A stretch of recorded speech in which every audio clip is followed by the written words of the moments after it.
Oh, I hate being on video. This sucks.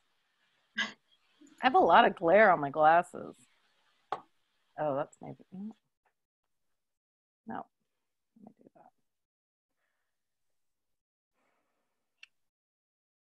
Yay. Hi, everyone. Yay. Welcome, everyone. This is wonderful. Oh, so exciting. We're just waiting for a couple more people. I think we've got about 15 or so people joining today. We've got 13 now. That's good. Nice. Okay, I think we might be ready. Nico, can you confirm we've got everyone who's in the queue? Yay! Yes, you can go ahead. Okay, cool. So just good morning, everyone. Good afternoon, everyone. I'm actually 6 hours behind you guys, but I just wanted to say welcome and thank you so much for joining us. This is so fun to see everyone's faces. I'm so happy. If you have a connection that can handle it, please do turn on your cameras because we'd love to see all your happy, shining faces. And just to give you a little, yeah, wonderful. And a couple of ground rules for this talk, just quickly. If you're not speaking, go ahead and mute your microphone so that we don't have any feedback or whatever. And I want to introduce Anna Brazier, who's here, right here. She's, at least on my view, she is a sustainable development specialist, expert really, and she has been involved in a project gathering stories of Indigenous knowledge as it relates to climate change. So this afternoon, she's going to share some of the videos and stories that have been gathered thus far and explain the project and the work that it's going to do, the very important work that it's undertaking. There will be time at the end for questions and answers. If you guys have questions in the meantime, feel free to add them to the group chat. Just click on the chat button at the bottom of your screen and you can type your questions in there and I will keep track of those. If there's anything urgent during the discussion, if you want to make a comment, just simply raise your hand. Just click on the raise hand icon and I will call on you during the discussion that will happen in the last 10 or so minutes of today's talk. Thanks again for joining us and welcome to the Good Food Festival. Anna, take it away.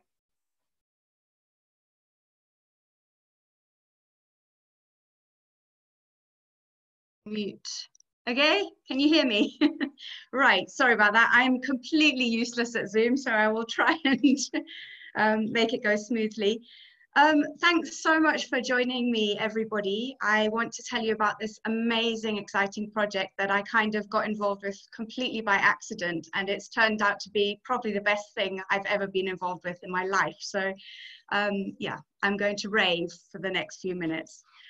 So those of you who know me probably know that I've been involved a lot with climate change in Zimbabwe for the past few years. Specifically in the field of climate change communications and adaptation related to sustainable agriculture and food production systems. So I don't need to tell you that climate change is the most serious threat facing humanity and facing Zimbabwe. Politics, economics, health, all that's totally irrelevant, pales into insignificance in the face of climate change. And Southern Africa is one of the most vulnerable regions to the hazards that are increasing in intensity caused by climate change. So given that in Zimbabwe, most people have a very strong dependence on their environment and on agriculture, their livelihoods are linked in some way to agriculture. Energy production for the whole economy is linked to the environment. And agriculture and environment, of course, are going to be heavily impacted by climate change. So it's extremely urgent that we find ways to adapt. And we have to look at different adaptation measures for agriculture, for our food production systems.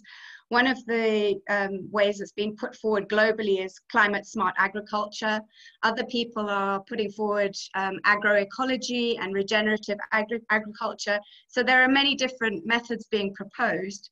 But some people are also saying, well, why don't we look at indigenous systems? Because indigenous solutions to climate change, particularly in this part of the world, are actually very relevant.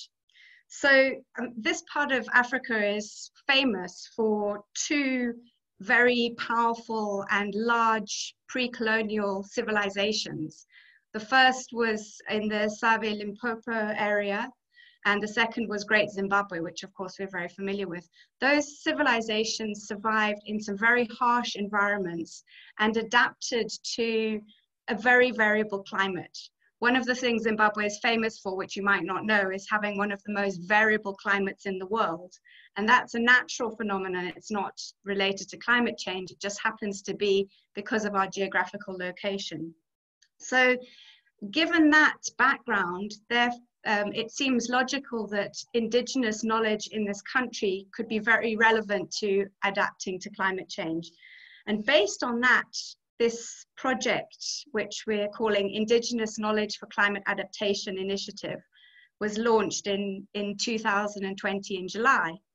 The project was sort of conceived with the help of the Zimbabwe chapter of the Africa Biodiversity Network. Some of you are on the screen, so thanks very much for your help.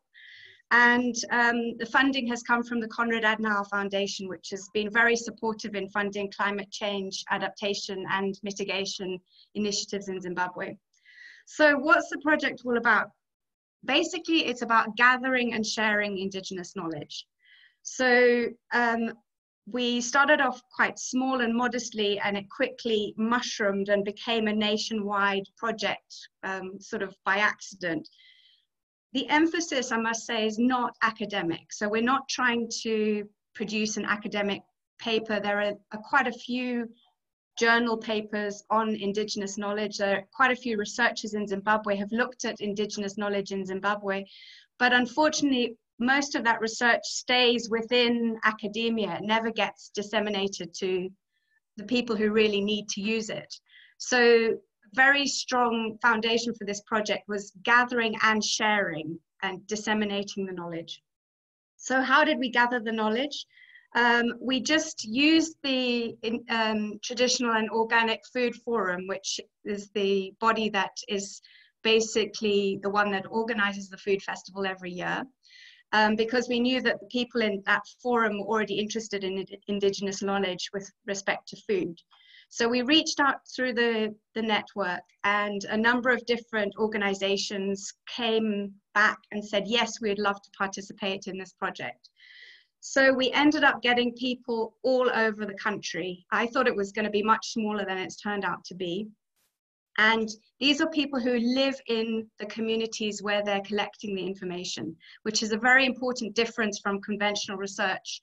Normal academic research, you, the researcher, you go out into the community, you're an outsider. But in this case, it's people who live in the communities who are collecting the information. And we came up with a very simple questionnaire, which has 7 questions related to food production, wild harvested food, agricultural practices, environmental management. We've also looked at things like collective community systems, so systems that communities use to support each other when people are vulnerable or during hard times. And we also looked at indigenous weather forecasting systems. So these community knowledge gatherers have been collecting information from indigenous knowledge experts in their community. They've been talking to traditional leaders. They've been talking to people like traditional midwives, traditional healers, obviously, but also, interestingly, some much younger people than I expected who consider themselves to also be indigenous knowledge experts. And they've come forward with the knowledge that they've been learning from their parents or grandparents. So it's been a real eye-opener for me to see which people consider themselves to be indigenous knowledge experts and which people have given us the information. So we have more than 150 responses. So we've got interviews from more than 150 people collected by, we've got about 46, 47 knowledge gatherers across the country. We've got about 42 districts represented. So it's a very wide ranging project, and every province is represented. So we've got all the Mashona lands, all the Matabele lands, Midlands, Manica land. So yeah, I would say it's a very broad scale response. It's not obviously going into huge depth because the questions are quite simple and broad, but I think what's going to be interesting is looking at those results and seeing what knowledge is shared, what knowledge is unique to certain areas, and how that knowledge can be used in relation to climate change adaptation. So on the sharing, as people started sending me the written responses, I also asked them to send me photographs and videos. So we've got videos of the Indigenous knowledge experts talking about their knowledge and sharing it with us. Obviously, we got their permission to do that. And when I started sharing it on Facebook, I started getting more responses and more people saying, we want to gather knowledge in our community. So that's sort of how it got really enormous. And unfortunately, we're going to have to come to a stage where we say, you know, we're going to stop at this point and gather this information and analyze it. We want to turn it into a very user-friendly book, which is going to be disseminated and given to every single person who participated in the project. And that is going to be a very practical book. It's not going to be an academic book. It's going to be a book that people can look at. And if you live in Chimanimani, for example, you can find out what people in Chilocho know. If you live in Gwanda, you can find out what people in Rushinga know. So it would just be interesting for the people who participated to know what knowledge is in different parts of the country and how they can use that knowledge, because now we've created this nationwide network of knowledge gatherers. So that's a very powerful thing for future. We can now tap into that network and support those people to continue this process further. So this is definitely not the end, but middle of August, I'm going to start writing the book. So yeah, that's going to be the tough part. So just to give you a taste of what we've been doing, we've got 4 videos to share with you from different parts of the country. Now, obviously the quality is not great because people were taking these videos on their phones, but Bioinnovation Zimbabwe has very kindly organized subtitles for us, so those who can't speak Ndebele can understand the Ndebele ones, those who can't speak Shona, and those who can't speak any of the languages can understand what's being said. So let's take a look at the first video, which is from Mr. Mwadaro Chiedza. So Mr. Mwadaro Chiedza, he's from Chimanimani, and he was interviewed by Grace Gumba. And here he's talking about the traditional laws relating to environmental conversation. It's okay, go ahead.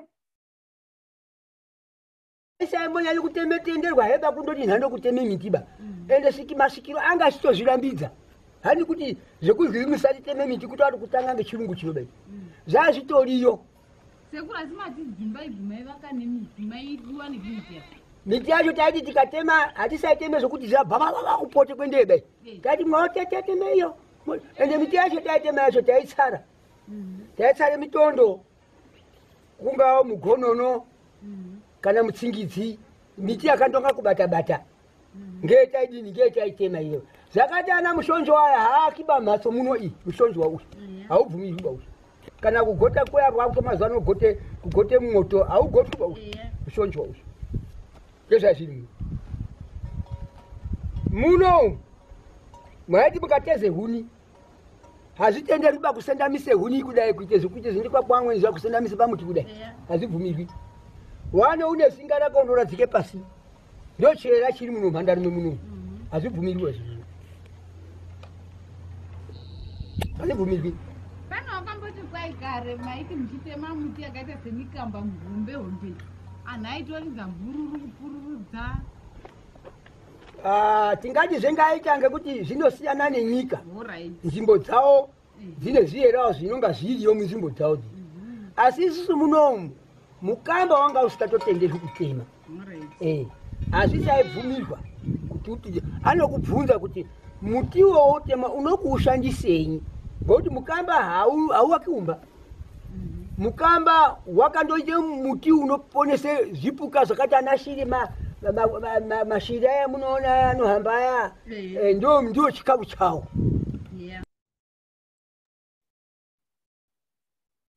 Okay, so that was a recurring theme throughout many of the interviews that we carried out, particularly from traditional leaders who commented that natural resource degradation is one of their main fears, threatening food security and also threatening environmental conservation. And of course, that's going to have a serious impact when climate change compounds those problems.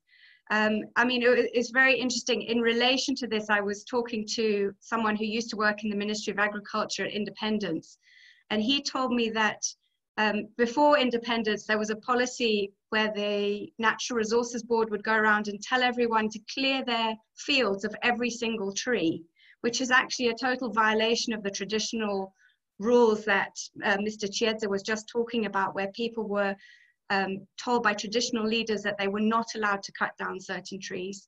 And my friend who was in the ministry was saying how ironic it was that now people from Forestry Commission go around telling people to plant and preserve indigenous trees. So it's also the aspect of the colonial influence that came in and destroyed indigenous knowledge. And that's another part of this project, is to see how much of that can be resuscitated and celebrated and yeah, repaired if possible. So we can move on to the next video, which is from Kai. And this features Mr. Standish Nkomo, who was interviewed by a school teacher, Mr. Hubert Sibanda. So Mr. Nkomo gave us this information in consultation. I have to tell you this because it's so fascinating. Consultation with his mother, who is 120 years old. So a lot of this information comes from Mr. Nkomo's mother, and he's talking about indigenous fruits. Ule 120 years uthi babesidlani kuyini okwakudliwa kudala lapha izithelo zegama kwakudla umtofi umviyo umgwadi umnyaka wonke kulesithelo sangikhona kulezithelo ezivuthwa ngabo April njengabo mkojombo kulezithelo ezivuthwa ngomatha njengabo usosobiyani njengabo usosobiyani lekuzeni nomviyo kwezobele izithelo ezibusika umkhemeswana umgwadi ophuzu okunye kuyini umkhuna kunengi umdlawuzo. Yes, kunengi kakhulu umdlawuzo. When I was in bush and discovered in Mashon West, that there was a tree called amajanji. Yes. Okay, right. Manje Nkomo babegcina njani izithelo lezi ukuthi babe belokho bezidla umnyaka uziyophila phela zatholana ngo-April kodwa besithola ukuthi belokho bezidla ezinye bezigcinile babezigcina ngaluphi indlela babezenzani ukuze zihlale isikhathi babevuna into njengamajodo besenza unkankani then ngoba-early February sebelokhuza sebesidla then amakhabe sibale wayewafa ngaphansi kwengalane yomumbu ngaphansi kwengalane yanyawuthi ahlale eqanda khona apho kanjani azafika September. Okay. Konke lamathanga kwakungafakwa egcekeni amathanga lokho ngibona kathesi kwakufakwa ngaphansi kwezingalane. Izithelo babezenza njani ukuthi zalezi lokho ezidliwa uthothi umthofi bayawudla ngo-October kodwa bawuvune bawukhe ngo-April. They were dry. Iziphi ezinye zazo bezidry futhi? Umawa dry umgwadi they trying. There's some who agree, some disagree. All right. Babe natha okunye kwabe bekunathisa bekwenza ama drink nje. Into zokunatha ekuba besebenza ngakho into zokunatha nje. Yeah. Basi kwakusiba kuze imkhanqa esithi inkofu. Eyiphekwa dlanza umumbu bese natha nje inkofu wamafaka tshukela. Amadodo akhona ayesweet.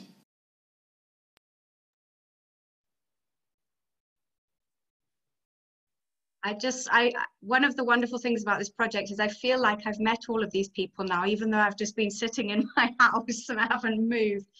So the other fascinating thing about this project is the power of WhatsApp and the power of social media.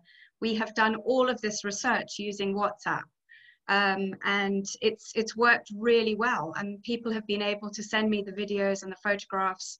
Obviously, I've compensated their airtime, but it just shows that you can do a very large, broad-scale bit of information sharing and gathering just using your phone, and the power of having a smartphone.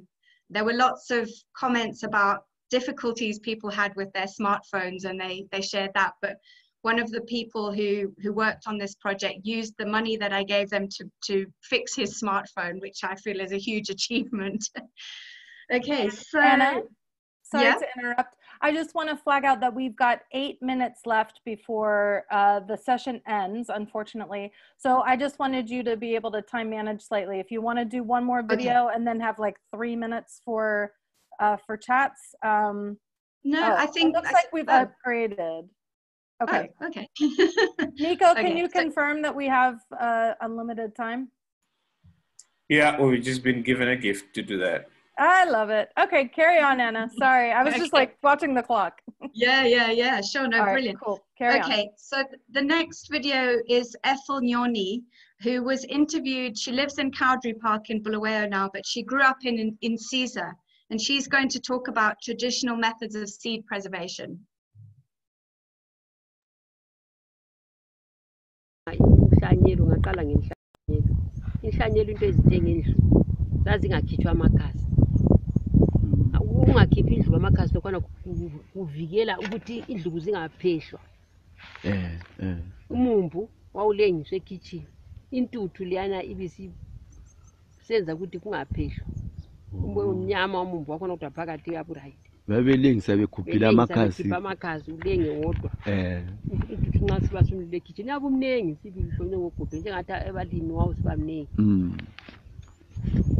Ulengiswe ekitchen sasikhetha lokuthi nxa sasesibhula lapha sasithatha isiqu somumbu na ukuthi kithi baba moyo lo mtshina ukhulu nxa wakungela mtshina uthatha isiqu khipha umumbu lwana owakuqala lo uchiye isiqu singaka ukhiphe ngapha futhi emuva awungafuneki la ufune owaphakathi la phakathi iwe sasiugcina wona lo nxa ungenziwa njalo lo awusiyathelwa nje esiphaleni abanye babefaka umlotha abanye gamatox ukuthi kungaphehla ngenye yendlela zokugcina inhlanyelo uphoko lenyawuthi hayi kwakungala need ukuthi kudinga inhlanyelo awuphonga ucuthwa nje kuphela esiphaleni ngaphandle kulomhlobo oyabule lokhu izikhwebe ezinkulu uthathe khona phana lusesephakathi ensimini ulufake lodwa nxa ufuna ukulima ngomnyaka ozayo ukuthi hayi mina ngizalima lolu phoko lulezikhwebe ezinkulu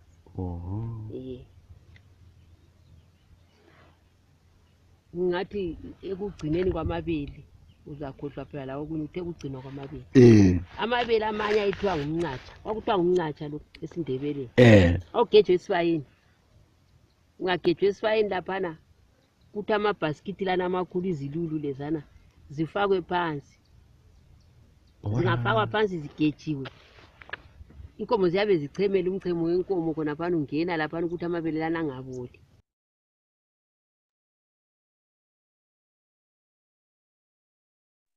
Right, so I don't know if you got that, but her grandfather, who she learned this from, was in Mzilikazi's army. So that's the kind of knowledge that we're talking about here, pretty incredible. And the fact that it still survived and has survived all of the onslaughts of colonial extension officers is pretty remarkable. So the last video we've got is Vongai Dube, and she is based at Shashe Agroecology Training Center, which is in Majingo, and where they're doing a huge amount of work on preserving indigenous knowledge. So let's look at Vongai. She's talking about the indigenous seed bank that they're developing.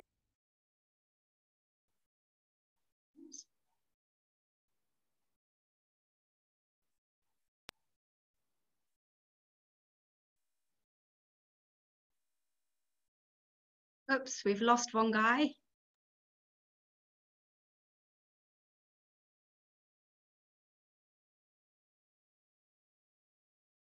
Mungai Duve kana kuti mai mudzingwa ndiri murimi mudiki ndinorima ndiri kuno kushashe sezvamuri kuona uno matiri tine dura rekuchengetedza mbeu takazoona kuti zvakafanira zvakakodzera kuti tisiyanise dura rechikafu nedura rembeu saka muno matiri dura rembeu tine mbeu dzemhando dzakasiyana siyana sezvamuri kuona tine mbeu dzinotipa sadza tine mbeu dzinotipa dzemapulses nedzemaoils semienzaniso ino mbeu yandakabata iyi imbeu yemhunga ine mviri tinonyanya kuishandisa uye yakatokoshera zvokuti tikaidzvara mbeu iyi yemhunga haidyiwi neshiri kusvika tinokohwa ndosaka tinyanya kuida kuishanda kunoti vamwe varimi havasati vakuda kurima idzi koita mienzaniso zveumwa zvakare wembeu yedu yesadza tine zviyo imbeu yegarindi tine zvakawanda zvatinowana muzviyo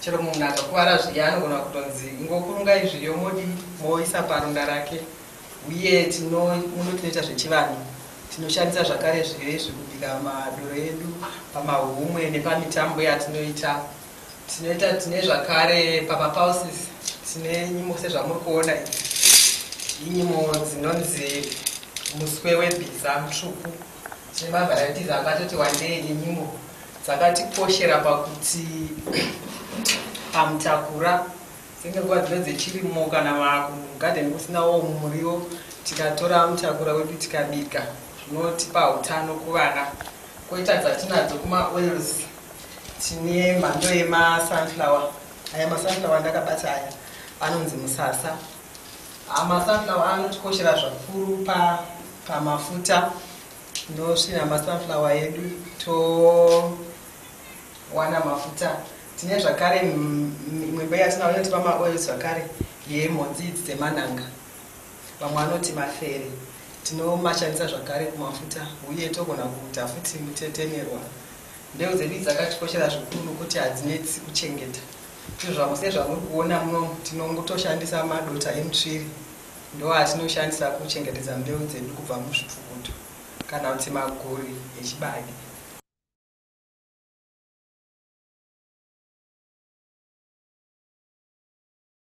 Okay, great. So now the floor is open to your questions and comments. If you want to even just unmute your mic and jump in, that's fine. If you'd rather raise your hand, either way. But yeah.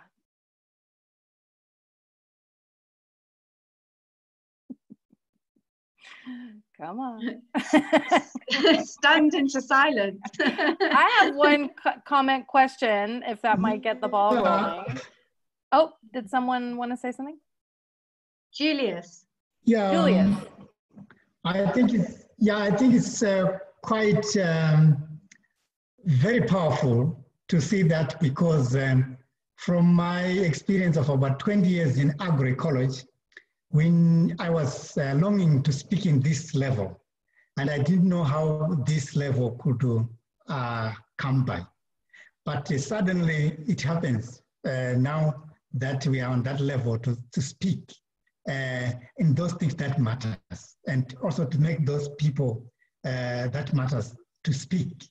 Because I think we have been doing too much work on behalf of, you see, some people who are really the people who matters on the ground. But now with this kind of project, Anna, it shows that if we can continue to speak with that encouragement, with that strong board connected to agroecology, then there is no even higher level advocates as much as that, because then things will happen. Because what we need to do is to encourage those people who are on the ground, to show them that what they are doing is viable, and it has been kept us up to now, and then to link it to why do we get value out of that today in today's life. So once we are able to connect that, so that we don't actually take this as minor, but as important background in order to support life, then everything is going to be quite well and normal. And also this is going to be a very big support to agroecology, especially in training, and also appreciating the traditional knowledge system that is already here in the communities in terms of climate change, also putting food on the table. Because when people, like the old people used to say sacred forest, it was a deep science when they were trying to explain that climate change comes by when you cut all the forest. But they will say, this is a sacred forest. You need to brew beer and keep this forest and so on and so on. But this was a very high level knowledge that up to now, many people may not even understand why the elders used to value this forest and then call that this forest keeps their spirits and so on. It was keeping their spirits because it was keeping life and also making the process of climate change, responding to seasons and so on. So even today, I appreciate this project, and it's a good beginning because we are starting from the known to unknown. Thank you. Thanks, Julius. And you might even know Mr. Chietza, who's from your community, I think. Do you know him? Certainly, I was present. Yeah, I was present when we were doing the video and Grace was interviewing. So okay. He was speaking, not even more videos, but they're a little bit too big to share. He was teaching us like, I don't know, when we just followed the questions, to ask him when he started teaching us, that was really great. That was a big discovery. So I was feeling like, wow, we have got the centers within these Madaros, and he's a very good water harvesting kind of technician at the moment. From our training as well, he appreciates what we are doing. And that's why we did the interview with him. And anytime he can be visited and, he's a library because he's a traditional leader as well. So that was really great. Wow. Hello there. So then we've got a question, a raised hand from Nancy, whenever you're ready. Cool. So thank you. I think, first of all, thank you to Anna for that. I think it's a very, very great initiative. What I would want to emphasize, though, is the importance of urgency in such a matter, because if you look at for example, the videos that you shared, I think one of the guys or one of the ladies was 104 years old. So if we prolong this process, then where are we going to get this information from? So I think it needs to be put in the forefront that it's actually something that's very, very urgent. And that's something that we need to attend to now, because once that the sort of bank or the sort of depository of information is lost, then that's it. And there's only so much we can rely on because it hasn't been documented up to this point. Yeah, very good point. Yeah. But I think we mustn't wait for NGOs to initiate this. Every single community can start. Yeah, you are right. But as she has spoken, I would like. I lost the traditional leader, Mr. Jinga, just this in February. He had a lot of information. And I also lost one of the medicinal kind of herbal list here nearby, who was able to treat the cattle out of anthrax and all these complicated diseases when it struck all the village. And then we lost him again. So the thing is that we know these people are very useful, but I think our hands and our brains, our capacity is kind of like tied up, so that we cannot really do something. We would need a small project like what you have been doing. I mean, and also it can be in a different angles. It can be done differently or whatever to enhance and also to keep voice and put value on these things that matters to the communities. And by so doing, I think that's what she refers as matter of urgency, because I think we are getting some other funding for other things and so on. And these little things, no one is coordinating it, just like what you have done. Can you see how much we have learned from our own community, because you were asking one simple question and we were taking one video just to participate in this forum.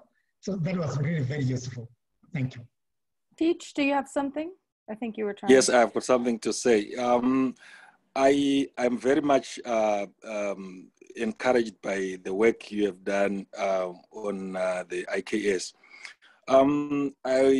My contribution is how are we going to merge religion and especially the Christian religion and the African traditional religion in terms of trying to authenticate or to validate the African religious approach to agroecology, because in some instances, Christians tend to override the idea of the African religion, calling them the religion of demons and the like. But from the video, like that one from Chimane Mane, I saw a traditional leader articulating the idea of preservation of trees and some myths where you are saying we should not use some other species to build houses. There might be no scientific explanation to that, but the whole idea goes down to preserve some other species which are very much useful. I also hail from Manicaland, where there is a tree species called Muzeze. They say if you use that tree to make food or something, it will cause people to be sick. We might not have any explanation which is scientific, but that will preserve that species, which is good for agroecology. So there come a religion which say, oh, that is traditional, is demonic. So how are we going to tackle that? How are we going to tackle a religion which can discourage the other religion, whereby we have benefits from that other religion? So I think it's food for thought for us guys to see how best can we keep whatever is good for our agroecology and leave those issues that is negative. So there is need to balance the negative and the positives, especially on an agroecology approach. That's my contribution. Thank you very much. Yeah, very good point.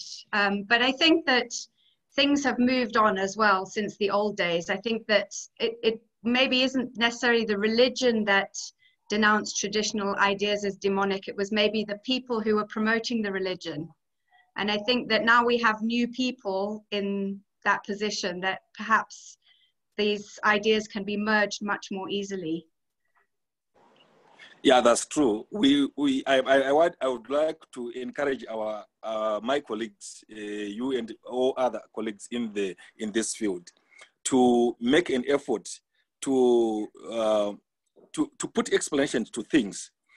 Whatever is going to benefit us, let us keep it. Whatever that may not benefit us, we can discourage it.